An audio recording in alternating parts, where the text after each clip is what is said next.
இலக்கணம் படிச்சோம். நெறைய நெறைய இலக்கணங்கள்லாம் நமக்கு தமிழ்ல இருந்துச்சு. அந்த இலக்கணங்கள்லாம் நம்ம ரியல் டைம்ல பேசுறோமான்னு கேட்டீங்கன்னா, பேசுறது கிடையாது.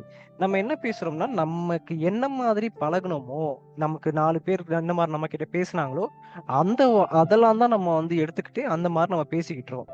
கரெக்ட்டுங்களா? அதே மாதிரி தான் இங்கிலீஷ நம்ம இத்தன நாள் படிச்சது பேசுனதுக்காக படிக்கல. ஜஸ்ட்டு நம்ம ரிட்டன் எக்ஸாம் எழுதுறதுக்காக தான் நம்ம படிச்சுட்டு இருந்தோம். கரெக்ட்டுங்களா? அப்போ இத ஒரு சப்ஜெக்ட்டா கன்சிடர் பண்ணி தான் நம்ம படிச்சோம். எப்பவுமே சப்ஜெக்ட்டா கன்சிடர் பண்ணீங்கன்னா, உங்களுக்கு என்ன ஆகும்னு கேட்டீங்கன்னா, அது அந்த பர்ட்டிகுலர் டைம் வரலையும் தான் ஞாபகம் இருக்கும். இப்போ ஒரு எக்ஸாம்பிளுக்கு பார்த்தீங்கன்னா, இப்போ நம்ம ஒரு மேத்ஸ் படிச்சிருப்போம். இப்போ சோசியல் சயன்ஸ் படிச்சிருப்போம். சயன்ஸ் படிச்சிருப்போம். இதெல்லாம் நம்ம சப்ஜெக்ட்டா படிச்சோம்.